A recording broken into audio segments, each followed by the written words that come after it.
suis devant les superbes lampes qui sont exposées au musée de la ville dans le cadre de l'exposition Plastique Plastoc, mais c'est sur une autre exposition qu'on va demander à la directrice de ce musée de nous éclairer, l'exposition consacrée au street art. Marie-Laure Estinière, bonjour, vous êtes la directrice du musée de la ville à Saint-Quentin. On est là dans une exposition qui s'appelle Plastique Plastoc, qui est consacrée au plastique. On va en parler tout à l'heure, mais il y a aussi, à l'étage en dessous, une exposition qui est consacrée au street art, l'art de la rue, qui est né un peu en même temps que la ville de Saint-Quentin, c'est ça? Elle est née, oui, peut-être une dizaine d'années plus tard, parce qu'en fait, c'est plutôt il y a 30 ans, 50 ans, on l'estime à 40 ans. Oui, 40 ans, 40 ans. Et le street oui, il faut qu'il y ait des gens qui habitent. Et le street art, c'est plutôt il y a 30 ans, notamment avec les Black Blanc Beurre. Alors, street art, c'est à la fois le hip-hop, c'est à la fois le graphe, c'est à la fois même le skate. Enfin, comment on explique qu'au fond, une ville nouvelle se développe en même temps que se développent des arts nouveaux? Alors d'abord, je pense que tous ces arts de street art, effectivement, ils ont une première vocation qui est la cohésion entre les gens. Alors quand Black Blanc Beurre a commencé, ils avaient été... Black Blanc Beurre, c'est le hip-hop. C'est le hip-hop. Ils ont commencé avec la PASC, qui était une association paramunicipale, et ils ont travaillé avec des jeunes, et ils ont commencé à créer des concours de danse, etc. Et après, ils sont devenus une association qui a eu ce rayonnement international qu'on a pu connaître, notamment avec Jean Gemad, qui est présent dans l'exposition. Et en fait, oui, tout le street art, c'est la cohésion. C'est-à-dire qu'aujourd'hui, ils investissent le territoire, alors que ce soit avec des skates, avec des BMX ou avec ce qu'on appelle le foot de rue ou le golf de rue, que ce soit avec les graphes, les pochoirs, les tags, etc. Et ils vont aller sur le territoire marquer leur empreinte partout.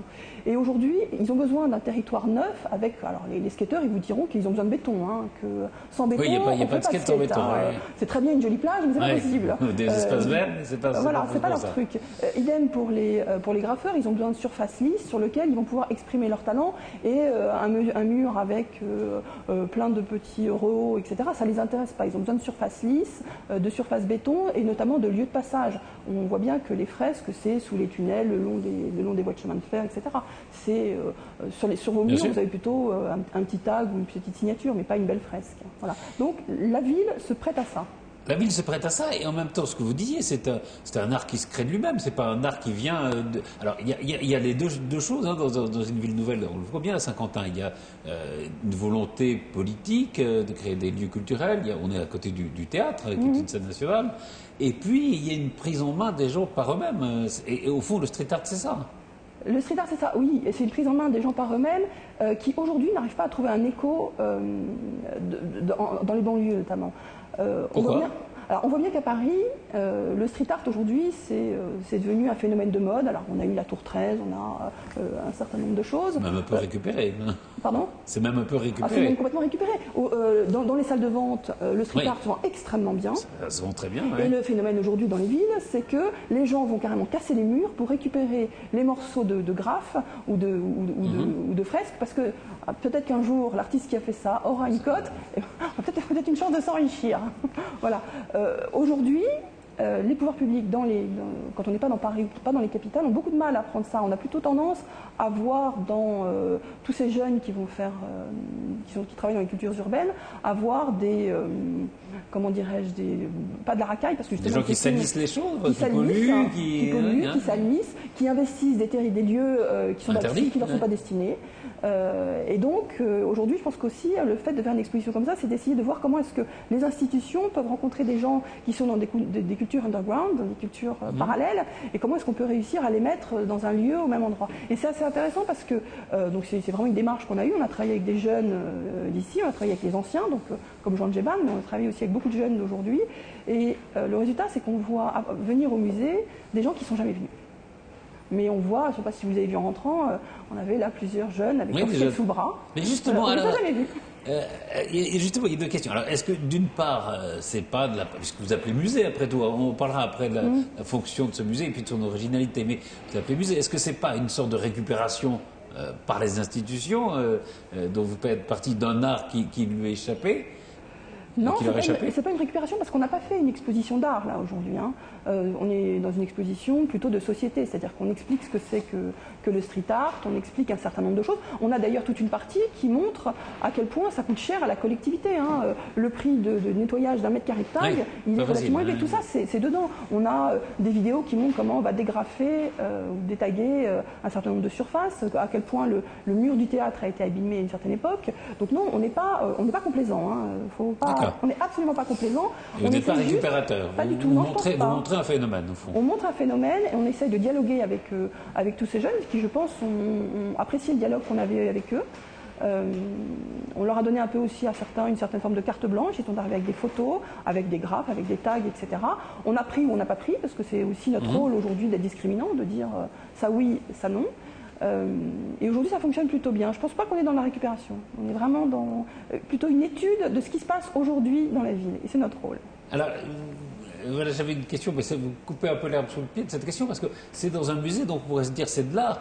Est-ce que exposer un roller, est-ce que c'est de l'art? Exposer un t-shirt, est-ce que c'est de l'art? Mais vous me dites que ce n'est pas votre but. Alors, nous, on n'est pas un musée de beaux-arts.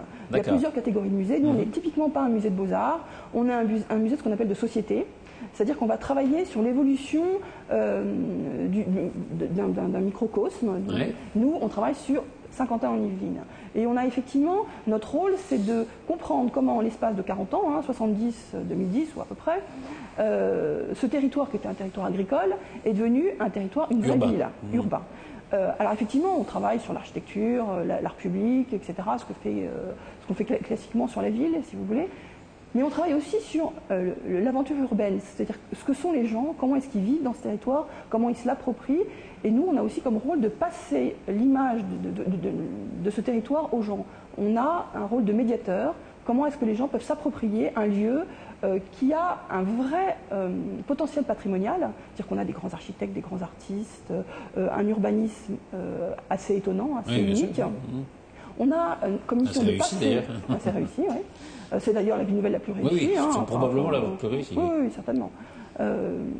On a donc cette mission de passer, de transmettre, et c'est ça le rôle du musée. C'est pas de mettre en évidence de l'art, c'est de dire aux gens, voilà, vous habitez dans un territoire qui est particulier, qui est un peu étonnant peut-être pour vous, mais il est particulier et qui est en lui-même patrimonial. Alors, vous parliez des pionniers de cet art. Jean Djemad, alors, il est toujours à la tête de Black Bomber, mais est-ce qu'il y a des noms comme ça? On sait ce que sont devenus ces gens qui étaient parmi les premiers à faire soit le hip-hop, soit les graphes, soit les tags. Pas très bien en fait. Alors en fait, c'est une des choses qui est un petit peu dommage sur ce territoire, c'est que quand on a des gens qui commencent à avoir une vraie carrière, on les voit, tous les trappistes, souvent ils s'en vont. Ils s'en vont, alors est-ce que c'est parce qu'on ne leur donne pas les moyens de s'exprimer? Est-ce que, ça c'est pas moi qui vais avoir je ne le sais pas, mais c'est vrai qu'ils s'en vont. Ils s'en vont, ils restent pas. On a eu des graffeurs, j'ai oublié le nom, assez importants, ils sont partis en Belgique. On ne sait pas les retenir. C'est dommage. Oui, c'est un peu dommage. Ça veut dire qu'aujourd'hui, il faut aussi se poser la question peut-être de comment est-ce que de territoire un peu original, on devient un véritable territoire de création. Et comment est-ce qu'on conserve cette création. Mais ce n'est pas le rôle du musée aujourd'hui. Nous, il est de transmettre l'histoire. Et pour en revenir donc au hip-hop, à Jean Djemad, on le sent parfois qu'il se plaint justement de ne pas avoir eu peut-être la reconnaissance qu'il aurait pu avoir, parce qu'il était un des pionniers de cette culture-là. Est-ce que vous avez senti ça aussi chez ces gens-là?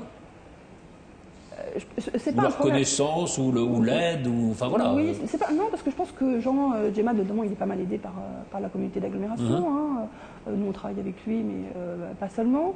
Mais je pense que c'est assez général. C'est aussi des cultures qui se trouvent assez mal dans un théâtre. C'est pas facile quand on fait du hip-hop, c'est un art de rue. Et dès qu'on le transfère dans un théâtre, l'impression qu'on donne n'est pas la même.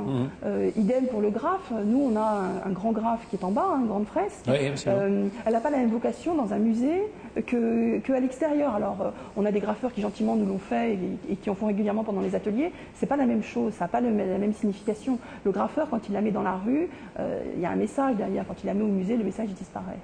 Donc c'est aussi... vous disiez, c'est vrai, il y a beaucoup de jeunes qui viennent de visiter cette exposition. Qu'est-ce qu'ils apprennent en voyant des t-shirts ou des rollers?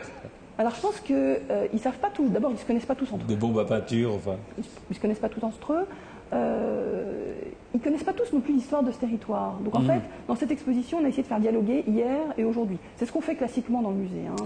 Toujours de faire dialoguer l'ancien et le futur. C'est notre mission. Et donc en fait, ils vont découvrir aussi les anciennes générations. Vous savez, on a filmé des jeunes à la BU en train de danser, qui faisaient du crump.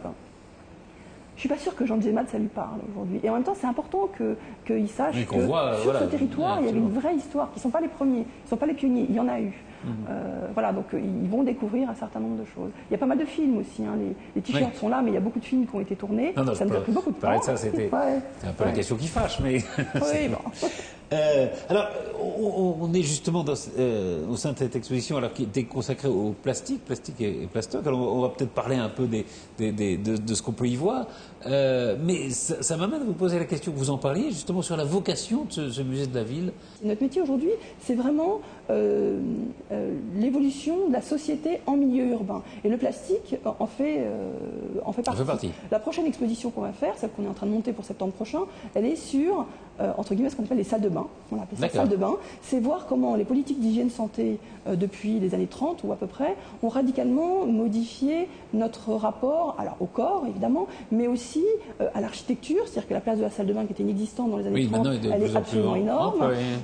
Au design, parce que le design et la déco dans les salles de bain est extrêmement importante, et à toute la communication qu'il y a autour, la publicité, les objets qu'on va trouver, les produits cosmétiques, etc. Et là, alors, ce sont des objets en plastique que vous avez trouvés sur le territoire ? Alors, pas tous. Il y en a un certain nombre, oui, qu'on a trouvé sur le territoire. On fait des appels à collecte. D'ailleurs, pour les salles de bain, ceux qui veulent nous donner des choses, très bien. Attend. Si vous avez des choses, voilà. Je fais un appel. Contactez le musée. Là, il y a des lampes, par exemple. Alors, on est proche du design, quand même. Alors, on n'est pas proche du design, on est sur des grands designers. Design, là, on s'est mis à l'endroit où on a des grands designers qui sont ici. Mais pas tout. On a, par exemple, derrière vous, il y a un téléphone orange. On a un salon de poupées Barbie. Oui, ça, c'est des dons de gens du territoire. Et d'ailleurs, je m'amuse souvent à dire que ce musée, on devrait l'appeler le musée sous l'escalier. Parce qu'il est sous l'escalier du théâtre. On est sous l'escalier du théâtre. Et souvent, les gens retrouvent sous leur propre escalier des choses qu'ils avaient gardées et dont ils se disent « Ah, je ne sais pas si j'en ai besoin, mais peut-être que pour le musée, ce serait intéressant. » Voilà. Donc, voilà, ça c'est l'appel qu'il faut faire. Voilà, le musée sous l'escalier. Donc si vous avez des objets dont vous pensez qu'ils peuvent avoir un intérêt sociologique ou esthétique, il faut vous contacter. Il faut nous contacter le musée de la ville. Voilà. Et puis en attendant, venez voir l'exposition sur le street art. Merci infiniment. Je vous remercie beaucoup.